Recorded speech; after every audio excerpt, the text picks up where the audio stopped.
我和老婆刚搬入新家，就收到了业主群的一条蹭网通知。各位邻居注意了，因为我孙子每天要上学，所以请各位业主友情分享 WiFi 密码给我孙子上网课用，要求必须是500M 以上的宽带，还要优爱腾 WPS 各大网盘的全年会员，谢谢配合。离了个大谱，头一次见有人把蹭网说的这么理直气壮，不一会他就在业主群里艾特我。经调查102业主，你家就在我家楼下，信号也好，速度也快，十分符合我们的要求，你快把 WiFi 密码发过来，不然今晚别想睡觉。我直接拒绝并回复他。发个屁，想我给你们共享 WiFi， 也不先掂量一下自己几斤几两。蜘蛛还知道自己结网呢，你们连个虫子都不如。他气急败坏地问候了我全家，我没有理会，本以为对方会知难而退，结果到了晚上7点，正准备吃完饭玩游戏，我家门铃就响了起来。大晚上的找谁？102的，都这个点了，怎么还没有把 WiFi 密码发到小区业主群？你想让我孙子写不了作业是不是？我突然反应过来，这糟老头子居然还真敢找上门来，是不是还得去你家把你孙子作业辅导了，给他洗完澡再把你家的地铺卫生收拾了？小伙子，你能有这种觉悟，说明人品还是不错的，赶快去我家连 WiFi 吧。神经病啊，懒得理你。说完我啪的一下关上了门，随后门外响起了刺耳的谩骂。赶紧去给我连上 WiFi， 马上7点半了，要是我孙子写不完作业，你负得了责吗？赶紧给我滚，不然我报警了。我进了门，将这一奇葩遭遇分享给了老婆，真是无语他妈给无语开门，无语到家了。他孙子上学关我什么事？别理他们，这大爷估计脑子有点问题。行，那咱们再打一把王者荣耀。我本打算冷处理，让对方知难而退，可刚准备拿出手机，房门就被人拍得震天响。102的，赶紧开门！这特马又是谁？还让不让人好好玩了？我再次打开门，面前突然站着个老大妈，手里还牵着一个6、7岁的小男孩。大妈，您找哪位？还不来给我们发 WiFi 密码？你也不看看现在几点了？群里的通知没看见是吧？你跟那大爷是一家的吧？这就是你孙子？都快7点半了，还不把 WiFi 密码发出来，耽误了我孙子写作业，后果自负。奶奶，我就要用他的 WiFi， 他们家的网快得很，我就要用。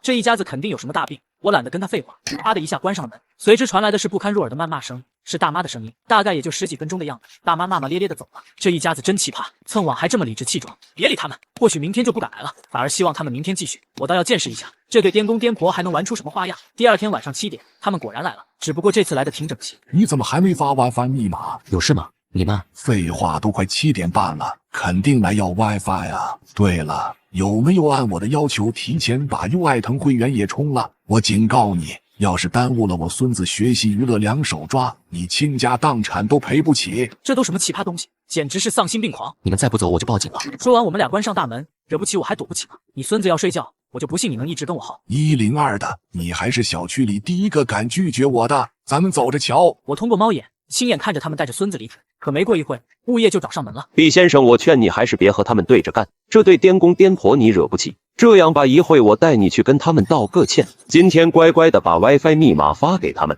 此事还有转圜的余地。你是不是吃错药了？让我去道歉？你作为物业不管这些事就算了，还要我跟他们道歉？脑子是不是有什么大问题？随即我砰的一下关了门，完了，这下小区里又要不得安宁了。到了晚上，业主群里突然有人艾特，正是那个老太婆。102的业主，我再警告你最后一遍，今天晚上把 WiFi 密码发过来。之前的事情我可以既往不咎，其他邻居都很自觉，唯独你要给自己找难堪。发你妹啊！两个老东西，哪天你们俩要是嘎了，我倒是可以免费给你们去发丧。此话一出，两个颠公颠婆顿时气得火冒三丈，好几个业主突然发出了完蛋的表情。好，102的业主，我看你能嚣张到什么时候？我说过一切后果由你自负，准备接受我无情的怒火吧。只因我不愿给小区大爷的孙子分享 WiFi， 他竟然放下狠话要让我后果自负。本以为他只是说说而已，没想到第二天凌晨5点，我就被一阵刺耳啪声惊醒。什么声音？大清早的还让不让人睡觉？我揉着眼睛爬起来，走到卧室窗边，刚掀开窗帘就看见那个大爷正站在我家窗户附近的空地上甩鞭子，那鞭子甩得虎虎生风，每一声脆响都震得窗户嗡嗡作响。大爷还故意把方向朝着我家窗户，嘴里还喊着1、2，甩起来！102的，我看见你窗帘动了，赶紧给我出来！我瞬间火冒三丈，刚想开窗门，突然啪嚓一声脆响，一块窗玻璃直接被鞭子抽中，裂成了蛛网，碎渣子噼里啪啦掉了一窗。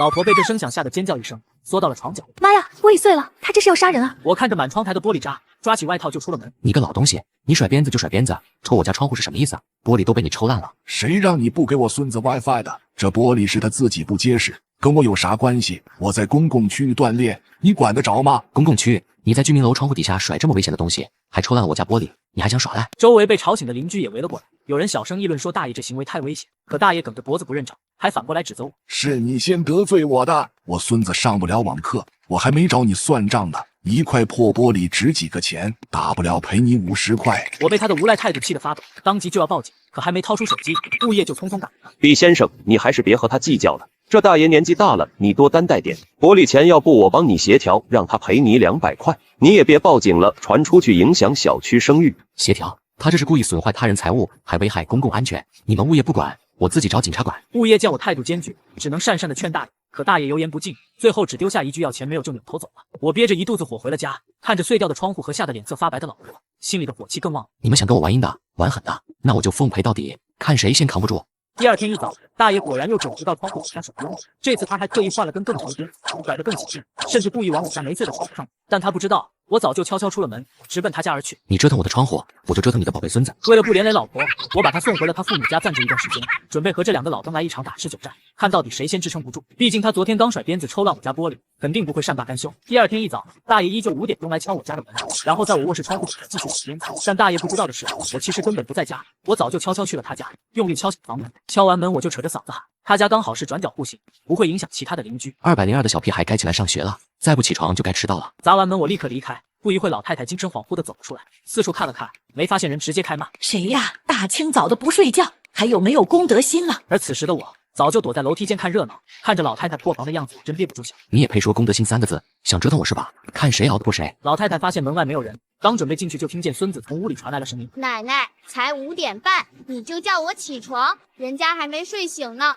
我太困了。”哎呦，我的乖孙，不是奶奶叫的，是门外其他人，快去睡吧，还能再睡2个小时呢。见外面没了动静，我便准备开始下一次行动。你们让我不得安宁，那你们也别想好。于是我继续过去砸他家的门，扯着嗓子喊：“202的小屁孩，怎么还不起床？小小年纪睡什么懒觉？快起来上学了！”房间里马上传来孙子的哭闹声：“奶奶，我又被吵醒了，好困啊！今天我肯定没精神上课了。”自己的宝贝孙子被欺负，老太太气得火冒3丈，抄起家里的扫把就冲出来。到底是谁？是哪个挨千刀的打搅我孙子的美梦？有种你给我出来，看老娘我怎么收拾你！每次砸完门都马上跑到楼梯间躲，老太太根本发现不了我。就这样我折腾了一早上，直到我家楼下的大爷晨练完毕，我就马上回去睡回笼觉，养精蓄锐。毕竟只收拾一个老太太，怎么可能解除我的心头之恨？于是白天睡爽了的我，到了晚上凌晨1点，精力充沛，我摸黑前往那2个老登家的门。大爷，时间不早了，该起床晨练了。跟我比熬夜，你们2个老登熬得住吗？谁他妈大半夜不睡觉乱敲我家的门？有没有素质？大爷，我来叫你跟我下楼晨练啊！滚蛋，小王八羔子！我孙子才刚睡下一会，你想把他吵醒是不是？大爷，把你孙子也叫起来，我给他看网课啊！我会员都开好了，还有你家老太太，快起来跳广场舞了，这会地方空着呢，没人和你抢。才凌晨1点，你是不是脑子被驴踢了？让不让人睡觉？你让我睡觉了吗？别磨蹭了，快点把你孙子叫起来！现在不好好学习，长大了怎么能有出息？102的小兔崽子，今天早上也是他一大早来敲门，害得我孙子今天都被老师批评了。老头子，快出去把他抓住！当大爷愤怒地把门打开时，我早已一溜烟地钻进楼道里，大爷只能对着空气无能狂怒：“臭小子，你给我等着！我孙子明天上学要是再打瞌睡，我跟你没完！”楼道里，我拿出手机开始游戏。经过了大概1个小时的厮杀后，连跪的我脾气更大，直接来大爷家门口卸，对着他家的门又是一顿猛敲。里面没有动静，我就一直敲一直喊，必须把他们吵醒才离开。离开之后，我继续跑到楼道里打游戏，打完游戏继续去他家门口敲门，就这样来回折腾2个老登。结果他孙子哭了1个晚上，2个老登也是一宿没睡，早上根本没有精力起来在小区里作妖。如此安静的早上，搞得我还有点不适应。好奇怪啊，大爷今天居然没有一大早起来晨练，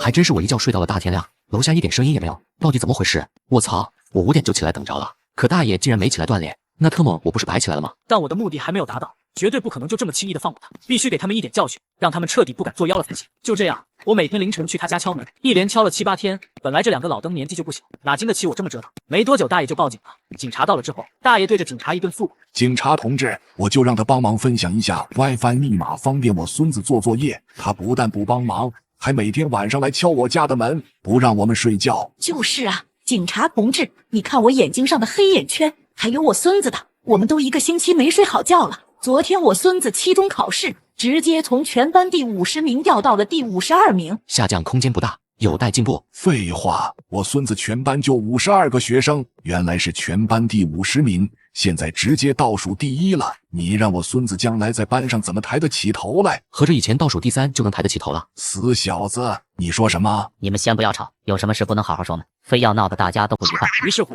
我把搬来这个小区后俩老登在业主群里强行蹭网回来我家胡闹一事，全部告诉了警察。对于我的遭遇，他们也表示十分同情。我说你们老两位，先是强行蹭网，又在居民区甩鞭子砸坏人家玻璃，这都已经涉嫌违法了。人家小伙子没追究你们的法律责任就不错了，还反过来天天闹着。那玻璃不是我砸的，是风吹的。我家监控拍得清清楚楚，你还想抵赖？警察同志，你不知道，我们小区其他业主都愿意给我们蹭，他凭什么不愿意？愿不愿意是我的事，管得着吗？警察同志，你看看他这是什么态度？快把他抓起来！人家又没做什么伤天害理的事情，我们没理由抓他。警察也只是做了一下简单的协商，过后就离开了。但我知道这两个老登肯定会继续针对我，虽然我不能再去敲他们家的门了，我还有别的办法给他。